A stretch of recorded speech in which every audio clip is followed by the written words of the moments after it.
Hello everyone, welcome to my Evil Within 2 Akumu difficulty, no upgrade/keys walkthrough, and this is the final part of Chapter 3, Resonances.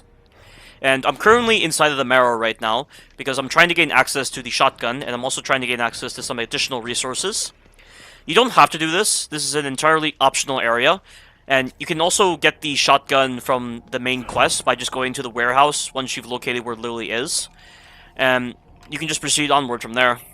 And in this particular section of the Marrows, there are only 4 enemies. The first enemy is a Hysteric. You do not want to engage in combat with this enemy, just use sneak kills and the less than position mechanic to your advantage. This enemy will absolutely annihilate you if you get into combat with it. It's very fast, its attacks are very fast, it has a lot of multi-hitting combos that have a ridiculous amount of range, and it can also cancel its attack animations in order to do a very fast attack animation. And it requires 2 sneak kills in order to take it out, so because I don't have an axe, I won't be able to do the quick kill on her. So what I'm going to do is after the first sneak kill, I'm going to generate a last known position and she'll lose me. And the moment she goes into this animation over here, I'm going to wait for her to finish it, and then I will just take her out, and she's done for. A lot of people complain about how powerful the last known position mechanic is on this game because it kind of makes the enemies seem very dumb and unfinished. But I mean, they're typical zombies.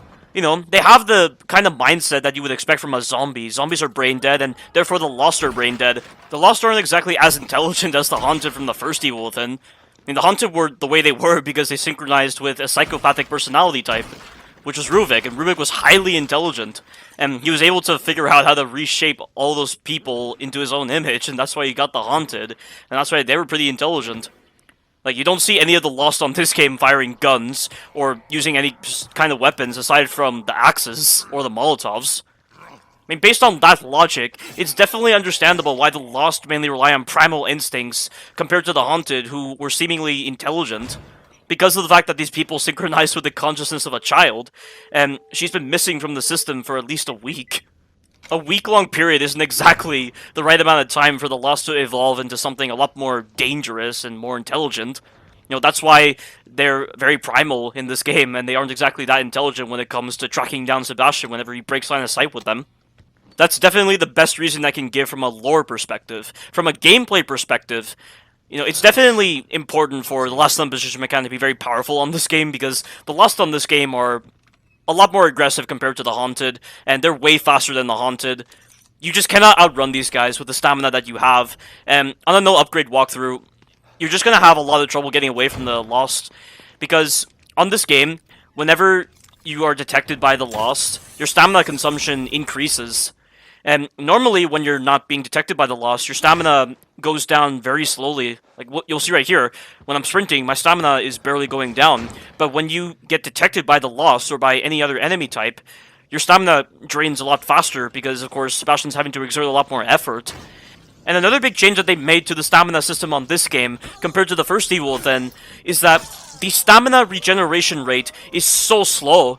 On the first Evil Within, your stamina regenerated very fast, but on this game, it takes such a long time for your stamina to regenerate, and when you're in combat, that can prove to be a big problem. And you might remember that in the first Evil Within, whenever your stamina was fully depleted, Sebastian would do this animation where he had to catch his breath. Well, they've removed that animation now, so when your stamina fully depletes, Sebastian will instead just resort to jogging, and you have to wait for your stamina to regenerate before it allows you to sprint again. Which is a very helpful system, but even still though, you have to watch your stamina on this game if you want to survive. If you're not paying attention to your stamina, you're gonna get screwed very easily on this game. But now that I've obtained the shotgun, I'm going to go towards another optional area, which is the church, and in this optional moment, there are going to be 3 Lost that have you surrounded. The Lost that's to your right is in a preset animation, so you can use that to your advantage in order to get past him. And what I'm going to do is, to escape the church area, I'm going to go out the window that the Lost to the right used in order to get inside of here, and once I'm outside the window, I'm going to generate a last known position. You can choose to get rid of these guys now, while they're still in a stealth profile, but I just choose to avoid them for the time being. If you do decide to avoid them, you've got to be very careful when you come back through this area, because one of the Lost will be patrolling outside of the church, and if he spots you and he screams, he's going to alert the other guys, and you will have to either generate the last known position again or deal with them. And I have no idea where that woman came from just then, because when I came through this area earlier, she wasn't there. I think she's supposed to be the Lost who's piling up all those corpses over there near that truck, but I guess she finished her animation and she went off somewhere else. I don't know. Very odd. But the anima is going to appear again randomly in this part, and like I mentioned before, whenever the anima is in the world, she causes all the other enemies to despawn, and I wonder if it's actually possible to stay relatively close to her and just have her keep moving towards you, so that you can go through all of Union without ever encountering a single enemy. If you can do that, that'd be absolutely ridiculous and hilarious. But there's no reason to do so in all honesty, because as long as you memorize the enemy spawns, you're gonna be set for Chapter 3. Oh, this is the perfect time to talk about this mechanic right here. So, this game has a stalking bush mechanic, only on this game, it's the best stalking bush mechanic I've ever seen in a stealth game. And you might be wondering why I say that. Well, in typical stealth games, the way stalking bushes work is if you are inside of the stalking bush, the enemies cannot see you, but if you're not inside of the stalking bush, the enemies can see you. And even when the stalking bush is between yourself and the enemy, they will see you. You can't see them through the stalking bushes when you're not inside the stalking bush itself, but they can see you, which is really dumb. That kind of binary nature to the stalking bush system is something I really don't like. But on this game, it's not binary in nature, it's ternary in nature, and it's so beneficial. So, you can go inside the stalking bushes and be invisible to the enemies, and if you're not inside the stalking bush, the enemies can see you. But there is a third option. If the stalking bush is between yourself and the enemies, they won't see you. This is the only game I have seen where this is the case. And that's not the only reason I like the stalking bush system on this game. Whenever you're inside of any large stalking bushes, you can't see in front of you because of all the grass taking up your screen. But if you aim when you're inside of the stalking bush, you can see in front of you.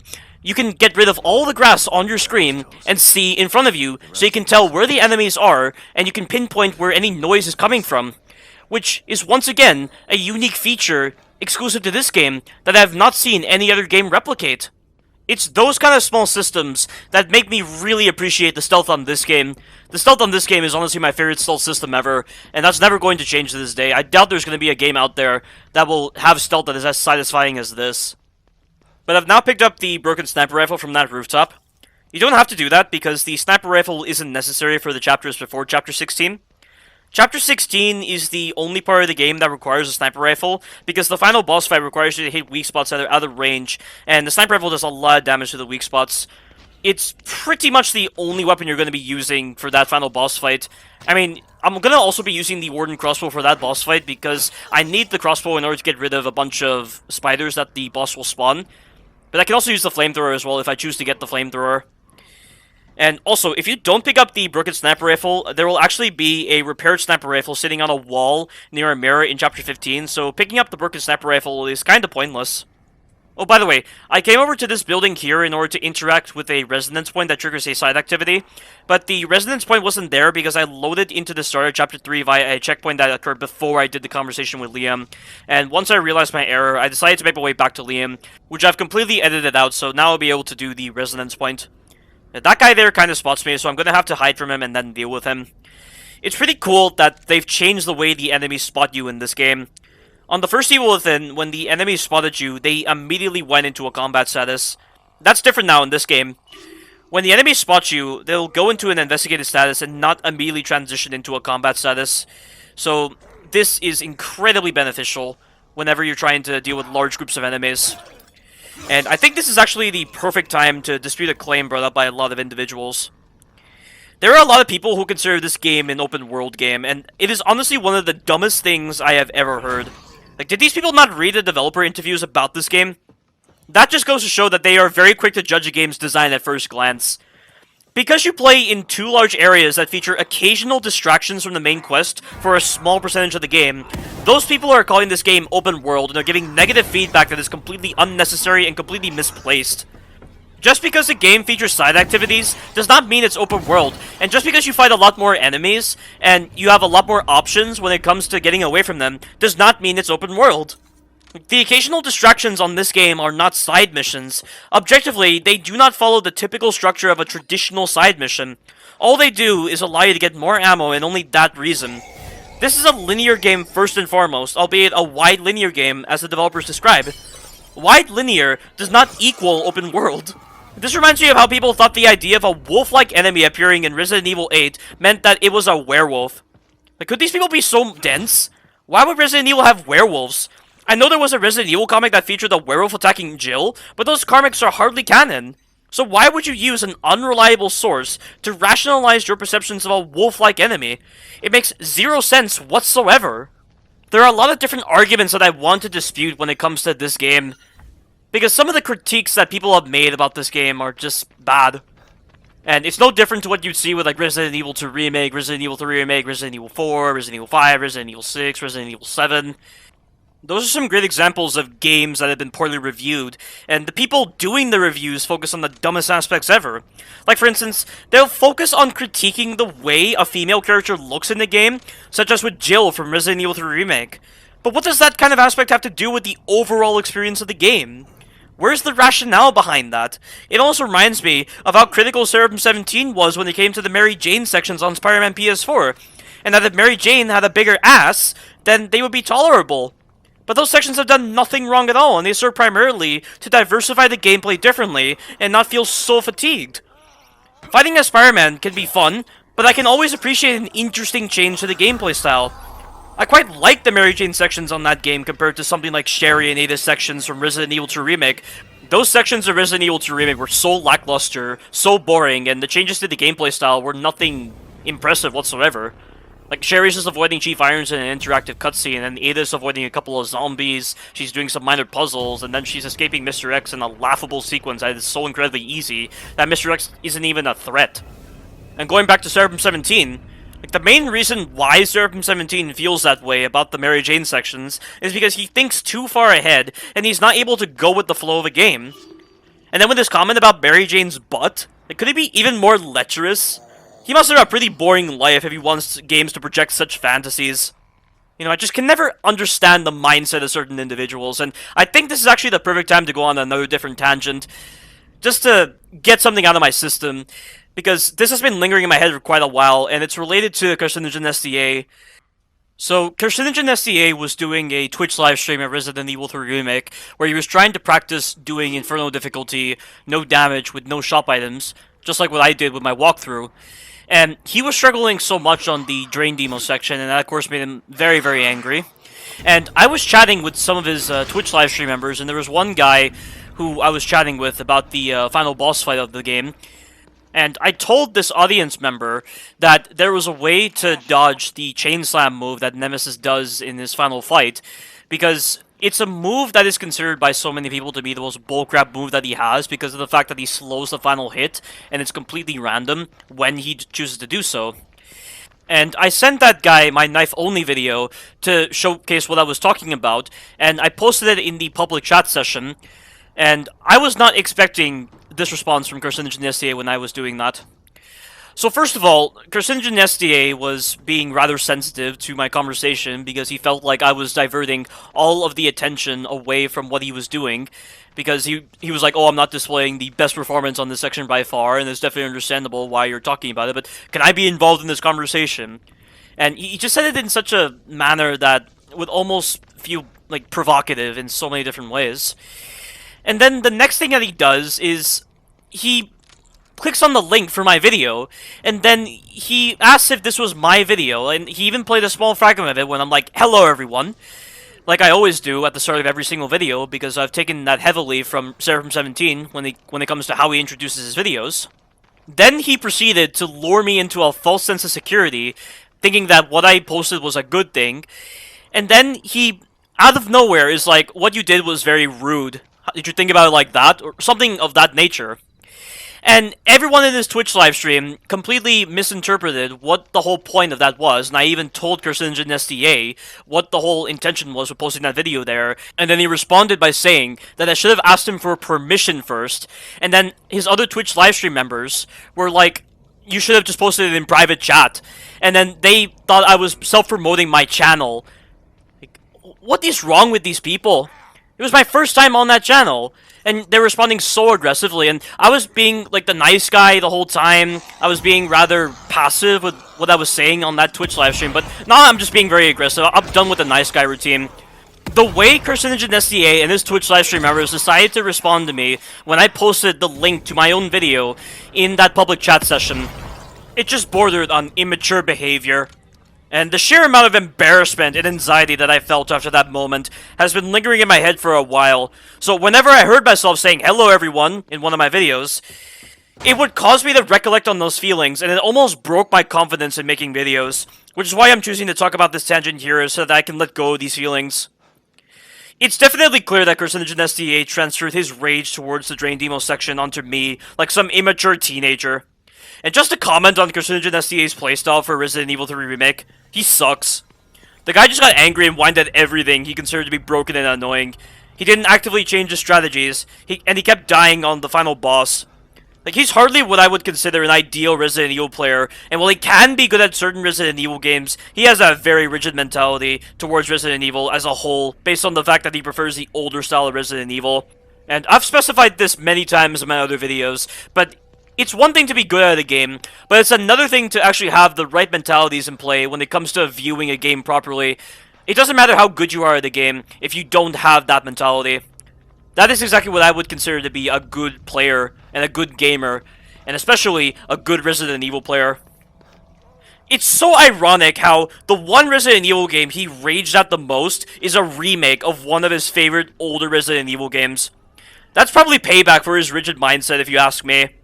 And much like the superficial and cancerous fanbase of Resident Evil, he looks at the Resident Evil games in a way that borders on ignorance, failing to look at the newer style of Resident Evil games from a different perspective.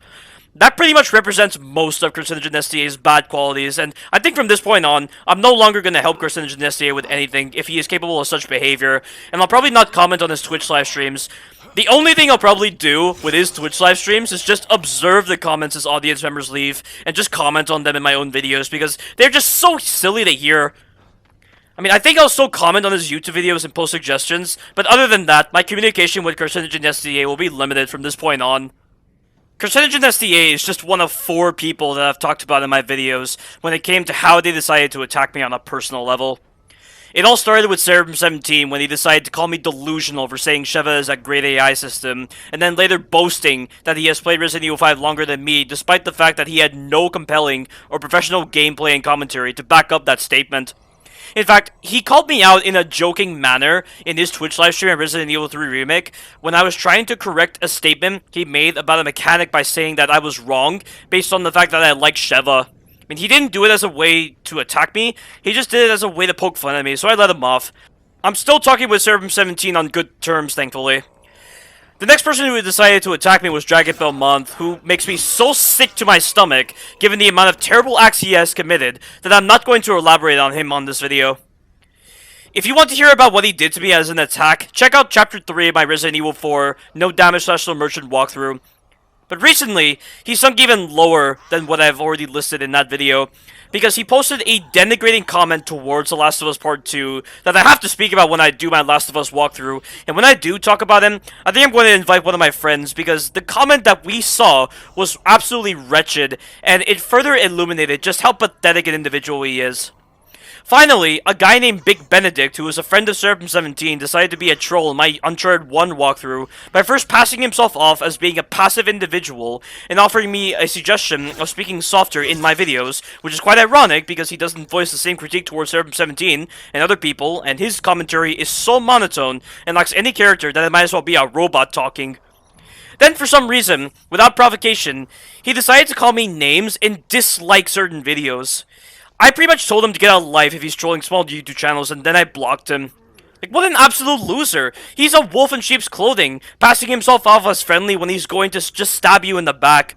Like, he displayed this kind of false behavior in this Uncharted 1 walkthrough of Chapter 8 by saying in the comments that he respects his audience members and he's glad that they're watching. But don't think for 1 second that that is truly who he is.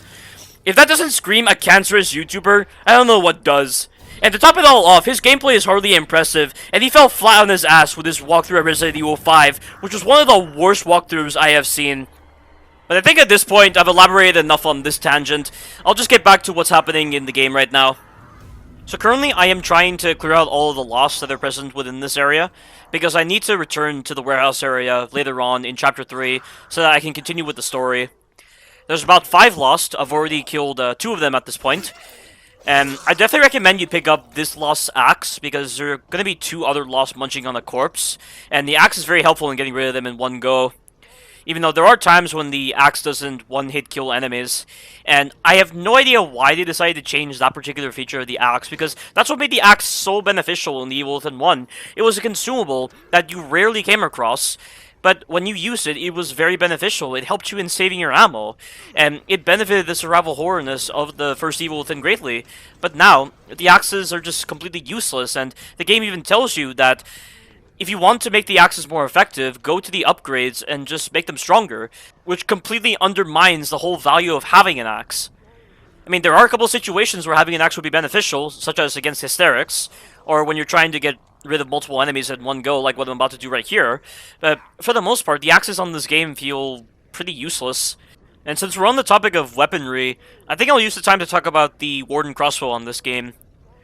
So, the Warden crossbow is a pretty good tool, but when I first played this game, I barely had the opportunity to use the Warden crossbow because a lot of other weapons were far more fitting for the situations I was encountering, and the Warden crossbow just felt pretty pointless up until Chapter 13.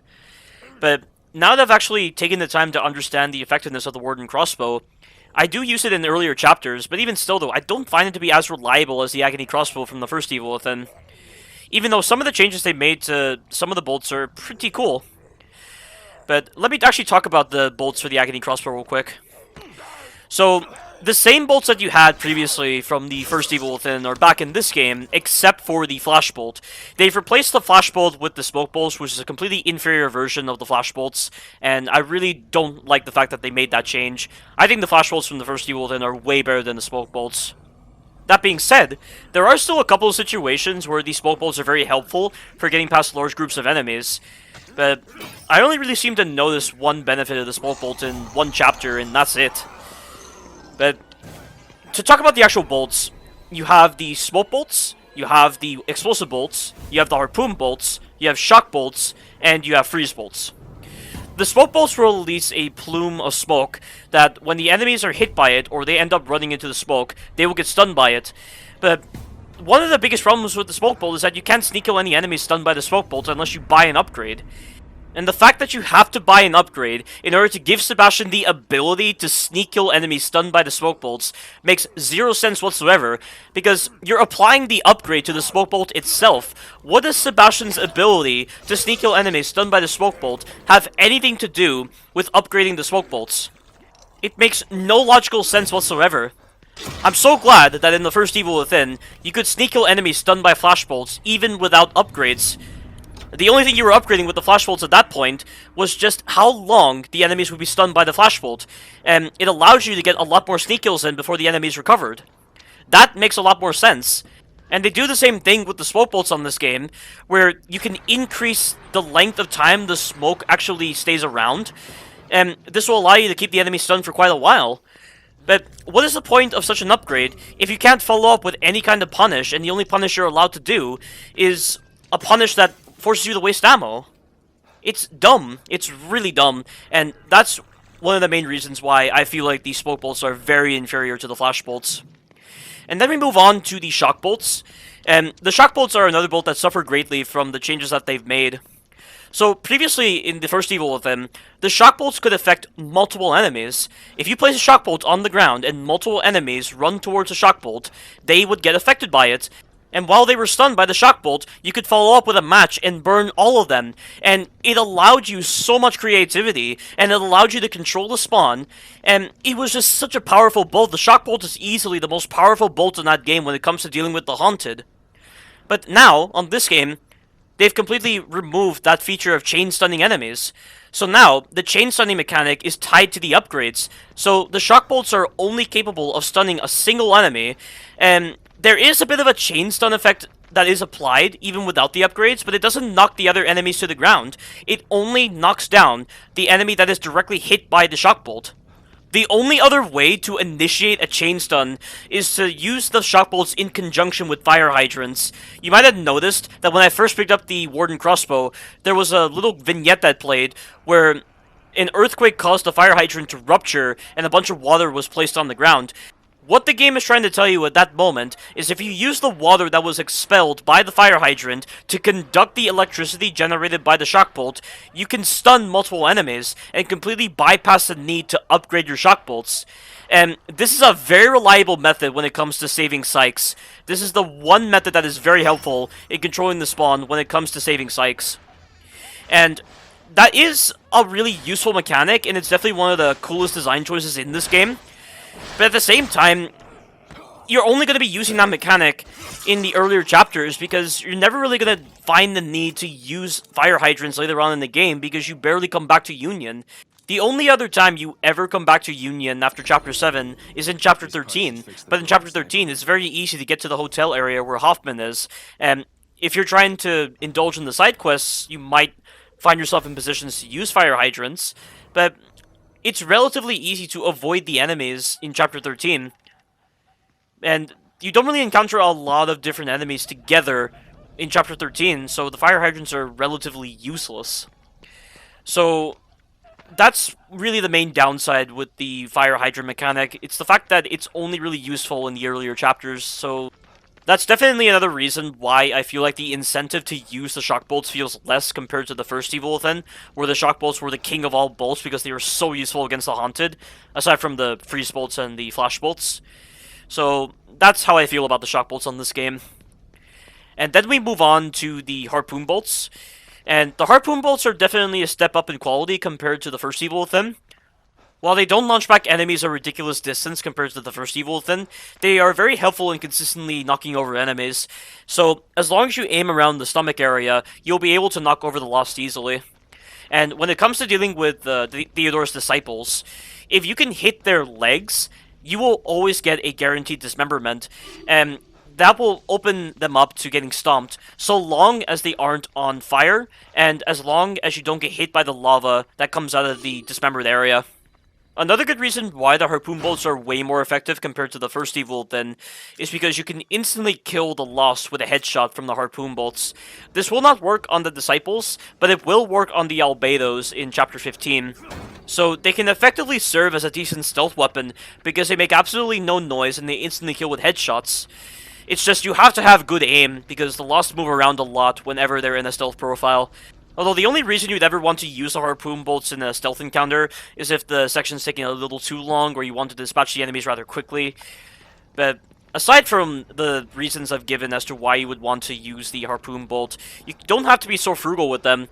In fact, they might be very useful alternatives for certain boss fights. Like, for instance, you can probably use the harpoon bolts in place of the pistol during Obscura's boss fight. And you'll be able to craft harpoon bolts very easily because they only require pipes, and pipes are pretty easy to come by. The next bolt I want to discuss is the explosive bolt, and I definitely feel like the explosive bolts are way better on this game compared to the first Evil Within, because the first Evil Within's explosive bolts weren't the best when it came to hit-stunning enemies, and there were times when the explosive bolts on the Evil Within 1 had phantom range, so there were times where you would just get killed by nothing, and it turns out you just got hit by phantom range from your explosive bolts. This happened to me so many times on my live streams of the Evil Within 1 on Akumu difficulty. But on this game, the phantom range is non-existent, and the hit stun on the explosive bolts is way better. In fact, the explosive bolts can dismember enemies, so the explosive bolts are pretty handy against groups of enemies, and I particularly love to use the explosive bolts on Chapter 15 when I'm trying to deal with the Albedos. The explosive bolts also have a tripwire function, so if you place an explosive bolt on a wall, and there's another wall directly opposite it, a tripwire will automatically be set up. This is also the same case with the shock bolts, and I especially like to use the tripwire function on the shock bolt when I'm trying to deal with Obscura for the last time. And then for the tripwire function with the explosive bolt, I use it for the Keeper boss fight. I only use it against one Keeper, and then for the second Keeper, I just place the explosive bolt on the ground and just let it detonate, just so the timing on the explosions is perfect to set up the strategy that I need in order to get rid of the Keepers. Because stun locking the Keepers with the explosive bolts is the best way to deal with them. You don't need any other tool. Well, something I forgot to mention, when you are behind that gas station and you interact with the dumpster, you will trigger a new enemy type to appear, which is the spawn. But you can actually skip the first encounter with the spawn by just going to the right instead of going to the left. And what the spawn are these four-legged lost, and they're very fast. The shotgun is the best way to deal with them. The shotgun's a guaranteed stun on them, so long as they aren't in any kind of animation. And you can even shoot them out of the air, which is helpful. The axe is a very reliable tool when it comes to dealing with spawn. It will instantly kill them every single time. And you can also set up on higher ground to make the spawn try to climb up to you, and their climbing animation is very slow, so it affords you a lot of time to shoot them. The first real time you'll actually see this enemy in action is during the warehouse sequence, because we're trying to interact with these resonance points right now so that we can gain access to another part of the area, and once we've done that particular area of the warehouse, Stefano is going to spawn in 3 spawn. They're relatively easy to dispatch so long as you get to the right area to set up in, but you don't have to do that, because you can actually skip the encounter with the spawn if you prematurely set up the dumpster to afford you an escape route. But I've finished interacting with all of the resonance points, and now we are going to be able to gain access to the warehouse area. And thankfully, since I've already cleared out this area, I don't have to deal with any loss in the way. And in this area, we're going to be able to gain access to a couple of resources, and if you didn't pick up the shotgun from that optional area, the shotgun will appear here, in this new area of the warehouse. But resuming what I was talking about with the crossbow bolts, the freeze bolts on this game work a little differently compared to the first Evil Within, and they will instantly kill normal loss, thankfully, but they will not instantly kill higher tiered enemies like the Disciples or the Albedos. You have to follow up with additional shots if you want to finish them off. The freeze bolts on this game can also be used as proximity mines, so you can strategically place down a freeze bolt and then lure enemies over to it, and it will automatically detonate the moment the enemies get near. I definitely feel like the freeze bolts are very helpful for some of the later chapters of the game, but it does suck that the freeze bolts are introduced so late into the game. You first get introduced to the freeze bolt in chapter 11 when you reach Torres' safe house, compared to the Evil Within, where you got access to the freeze bolts in chapter 5, and the previous chapters were very easy to manage, and they were relatively short, so it didn't feel like you were going through so much of the game before you got access to the freeze bolts in the Evil Within 1. Why they decided to introduce the freeze bolt so late into the game is something I'll never really understand. It's the same case with Resident Evil Code Veronica X. On Resident Evil Code Veronica X, you got the shotgun at the end of the game. And that is something that Resident Evil has never done. The shotgun has always been an early game weapon, but they for some reason had a different kind of mentality when it came to introducing the shotgun on Resident Evil Code Veronica X. And all that particular change did was just undermine the usefulness of the shotgun, because you had already amassed so much ammunition for all your other weapons. And the shotgun was only useful for 2 sequences in Resident Evil Code Veronica X. There was one sequence where if you were trying to do it no damage, you had to use a shotgun to get rid of a bunch of ants that were on the ground, so that they didn't damage you. And then the other sequence was during the final boss fight, because on the final boss fight, she spawns babies, and the shotgun's needed to dispatch those babies because they move very fast, and your weapons just cannot keep up with the speed of those babies. At least on this game, the freeze bolts don't feel as underutilized compared to the shotgun from Resident Evil Code Veronica X. And I'm going to be using the freeze bolts very creatively for a lot of different sequences on this game in the later chapters, so stay tuned for that. But this is the encounter with the spawn right now. So after Sebastian stands up to Stefano here and subtly hints that he's nothing, Stefano's going to retaliate by spawning in the spawn by using his aperture. And what you're going to have to do when it comes to dealing with the spawn is, after this little cutscene plays, you have to immediately run to the right. Be careful not to mantle on anything. You have to make sure you do not break speed. If you break speed, you are giving the spawn a greater chance to catch up to you, and their jump attack has a lot of range. So that was a mistake, but I still managed to pull through. So turn at the right moment right over here, so that the spawn doesn't get you, and then all you gotta do is wait until the spawn climb up towards you, kill one of them using the axe or with the shotgun in case you don't have an axe, and then all you gotta do is run to the dumpster as fast as you can, and that will be the end of the sequence. And be very careful that you don't go near the gate that leads into the warehouse area, because while the spawn are disappearing, they can still attack you. So what I recommend you do is, when you jump down here, just run forward. Do not run in the direction towards Liam's safe house, otherwise the spawn will likely attack you. But Stem has corrected the abnormality, so the spawn have completely disappeared. Now all we have to do is just go over to Liam's safe house, and that will conclude Chapter 3. And there are going to be some additional enemies that spawn, but you can completely avoid them, and there's no real need to even worry about them, because if you've explored all the side areas already, you don't even have to deal with them. The only reason you'd ever want to go out of your way to deal with them is if you're trying to amass a lot of green gel just for upgrades, but this is a no upgrade walkthrough, so green gel is absolutely useless to me, and you might be wondering why I'm collecting all the green gel and weapon parts despite the fact that I'm not upgrading. It's just because I like the feeling of picking up stuff in survival horror games. I'm a kleptomaniac in survival horror games, that's all you really need to know about that. But that has been Chapter 3. Stay tuned for the future chapters. Thank you all for watching, and you take care now.